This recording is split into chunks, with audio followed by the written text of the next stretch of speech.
account of what he did or what is there. My intention is to throw some lights, try to provoke your thoughts and generate the interest again, once again.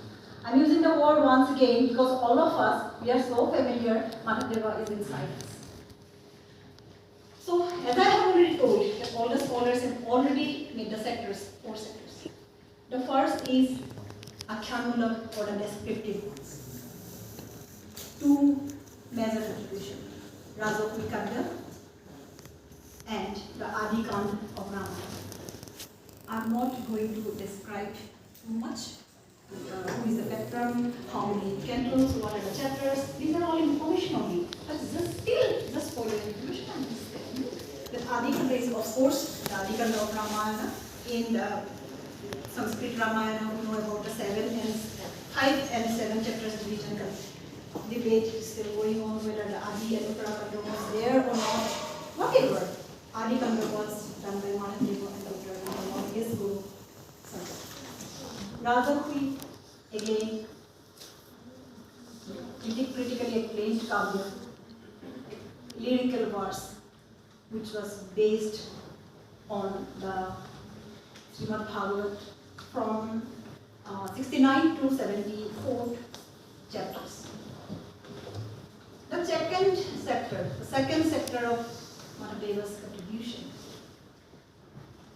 is the poetic, the lyrics of the 4. We can say Tattvamulak or doctrinal treatise. Here we have 4. Namkukha. I don't think I need to explain anything after listening to Kaurvi Value. Not even a single line is needed. We are already Janma Rahasya, taking the origin from Janma Purana, Bhakti Ratnavali and Nam Mahima. Of these 4, 2 are included in the 4 pillars of Bhakti of Assam. Kirtan, Lohom, Bhar, Ratnavali. Out of these 4, Kirtan and Lohom are by Sankardeva and these 2 are. Then comes the Jhumura or the Naats. Before discussing that, I'll just mention about the Geet and Bhotima.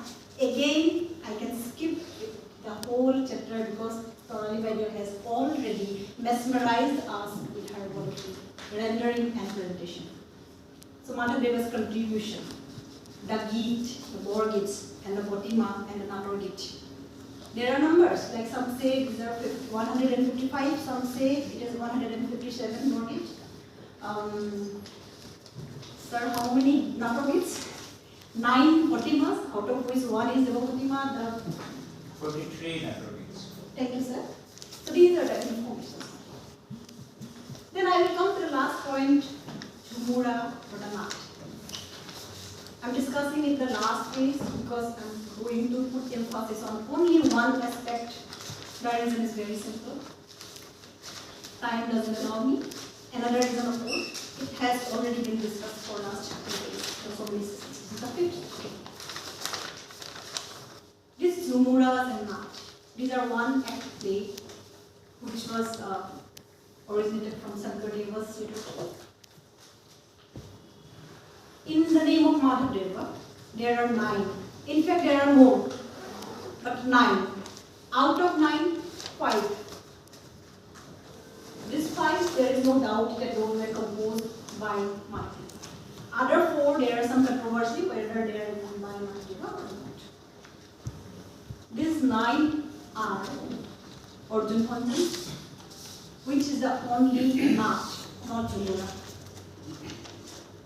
Sordhara, Pimpra Buswa, Bhumi Lutwa, Bhujam Bihar, Brahma Mohan, Raksura, Bhukan Moran, and Kubrata. Apart from these, there are some mention in the charits, the biographical account of the same poets of Assam, medieval Assam. There are some mention, like Nrsimha Jatra, Govardhan Jatra, Ram Jatra, Kitaka Member, and Assam. So lots of controversies are there, whether these are written by Madhavdeva or not. Mostly, perhaps not.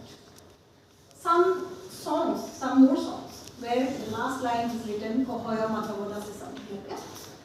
Some people claim that those were composed by Madhava, but mostly not. The scholars have already argued so many things. Of these Jumuras, of these wonderful Jumuras, these are actually my, you can say, my personal favorites. I love to give you small, very small example from Sodhara and Imbramiswa. These are actually related, the story is related. And for those who are here, present here, who are not a speaker like my friend Dr. Venkat or maybe some other people, for those, because these things are not new to us, we know the stories, we know the, but I'm trying to tell from different point of view. So for those I'll tell you, these Jumura, these are like one play I have already told, but these are even more compact than Sankardeva's 6 movements, the Jumuras. Very short, it's according to the situation, it will depict only one particular situation and it will take the brief, it will engage the audience, it will engage them. This one, interestingly, the medieval saint poet, Bilba Mangal, who is known as Lilashuka or Belmoli in Assam. His slokas, only 2-3 slokas, Madhavdeva took it from slokas, and he described the situation in such a way that if I discuss now, I'm going to discuss now, if I discuss this situation, the whole literary quality, the expertise, and the skill of Madhavdeva will be revealed. The first one, in Sanskrit it is mentioned, Kashtam Bala Balanuzasta Miha Manmana Mandira Sangraya. Madhavdeva has written, if I speak, I don't need to translate even. Muro Kore Kena to me, Boloya Gwali, Bolai Konisthamoy Boloya Bonamani. Muro Kore Buli Ayu. I think that it is my house. Yes. Next line. This is the first line. Muro Kore Kena to me, Boloya Bonamani, Bolai Konisthamoy Boloya Bonamani. Muro Kore Kunam. Kostum Bala. You can say Balanas. So I have just quoted from printed books. I am not just okay. Then in that Jumura, in a very small 1-act play, first the Sanskrit sloka, then the song. It can be sung. There is a proper raga into it. Then after that, the dialogues come. The Gowali, she asked, oh hey Balu, Muro Khare to okay. Hey little boy, who are you in my house? Who are you inside my house? And Krishna replies, Krishna Bula, Hamako nahi chino. You don't know me. Don't you know me? Moi Bola, Bhadra Kavishtabhai. I am the younger brother of Bala. Interestingly, Krishna is not telling I am Krishna directly. He is not telling I am the son of Ganga or Yashoda. He is taking the name of his elder brother. Because he knows he was caught red-handed by the milkmaid, the Gwali. And after getting caught by the Gwali in the act of theft, stealing makhan, the Indian white butter, not the ghee or the clarified butter, of course, not the butter directly, the particular lavanu or white butter. He was caught red-handed. And okay, let me tell you just one line. This makhan, it's not actually butter as I have told you. If we go from Delhi to Agra or Delhi to Mathura, there are so many places where you will get Shuddha Nomi, that is Shuddha Lavanu.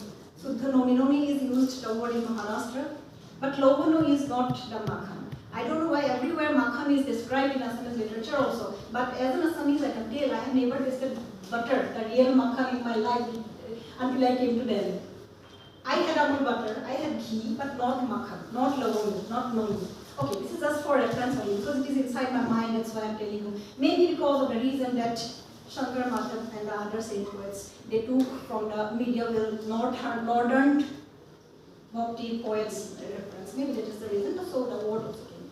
Anyway, So Krishna was caught red-handed. So instead of telling his father's name or mother's name, he told his brother's name. Beware of my powerful brother. It's sort of. Then this is how. The next, again, it's again written in Sanskrit. Again, the line is from Bilvamangal. Vadandi navanita gandhavaham vatsana tatskara chatura purinam kanukule hunore mupini daruni tohara mukhota gandha toihe suruni. He is putting the blame on the milkmaid. He is telling that I am not a thief. Your mouth smells like lavanu. Your mouth smells like you are a thief. Here I remember Surdas, the great blind. I'm sorry, let me use the word blind. Usually Italian saint poet of medieval India. I remember Surdas. Surdas is Krishna and Madhadev is Krishna. So much of similarities. The young Krishna, the little Krishna. As Sarali said, we can imagine closing our eyes. Surdas is Krishna says, Moya re maine makhan khayo. Karo khayala sakhi sab mili mero muh laptayo. He is blaming, Madhadev Krishna is blaming the milkmaids, the Goalis, and Surdas Krishna is blaming his sakhas that I am not a thief. My friends only smeared with butter on my face. So beautiful. The description goes just in few lines. Then again the conversation. The Goalis said, okay, I came to know, got to know that you are a great Krishna, you are a brother, but why did you come to my place? If I told just now, Muragore, why did you come to my place? And Krishna replies, in a very naughty way, oh, I forgot a way. I thought this is my house. That's why I entered. Then immediately the gopi says, okay, that's right. You did a mistake. By mistakenly you came to my house. But why did you wake up my little child who is sleeping? Krishna already woke up the little kid who was sleeping and he gave some makhan to the kid also. The kid maybe he cannot speak even. Another lie. Lies after lies. Then Krishna says, oh, I woke up your kid just to ask about my cow. I was taking care of my cows and one cow was missing. I wanted to ask him about that. Again he was caught red-handed. Another lie. Then again the gopi says, okay, everything is alright. But why you are hungry there in pot of butter, pot of makhan? Then Krishna said, oh, I was just removing the ends from there. And after that he has no reply. Then what he does? He just smears the makhan in the gopi's mouth and he starts blaming her. See, this is the proof. I am going to take my father and you are afraid of your husband and you are blaming me. And the gopi starts talking and the story goes on. Krishna starts dancing and gopi also knows. And it's a very happy, buoyant moment, light moment. Everyone starts dancing and this is how the story goes. This is not only a small situation. I'm giving an example only from one Jumura, only one situation. I'm not going to give you more and more examples, and these are also equally interesting, I'm sure. So, here I'd like to say that there is a point. The point is, in Madhadeva's Jumuras, the Rasha, it's Vatsalya, Bhakti, it's Hashyamalu. But there is no Vayanak, Veer, Sringar, nothing. As Ba said, we can see some colors. The color of red and black, these are not here. It's very calm, peaceful. And these are actually, my point is here, everything is for the children. Which point we have not yet discussed. Why can't we discuss Madhadeva's contribution as contributions towards children literature? Maybe it is one of its kind. Most probably it is for the first time written in any regional Indian language, this type of monography, where each and every line can be taken by the students, children. It's appropriate. It's appropriate for any children. Whereas some other work of some other saint poet, including Madhadeva, some other works may not be appropriate for the children. There may be some Vayanak Rasha. There may be some violence, the description of war and everything. But here, no way, not even a single word. Nowadays, the modern psychologist, the child specialist, everybody, they will examine, scrutinize each and every word that will go to a child's mind. Earlier times we were not that much conscious whether Tesmala story should be included in the children literature or not. But nowadays, so in this prospect, that Madhav-Deva's contribution to children literature, then so many Borgits can also be included. Even children, early teen, adolescent people, they can enjoy, they can generate their interest in this world. Here, as I told you in the beginning, that if I tell something personal, please excuse me. I'll tell you one personal experience of mine. Toraliba is sitting here, but I'll tell you the truth. I cannot sing at all. That quality is not inside me. I cannot sing, simply I cannot sing. I can paint, but I cannot sing, I cannot dance.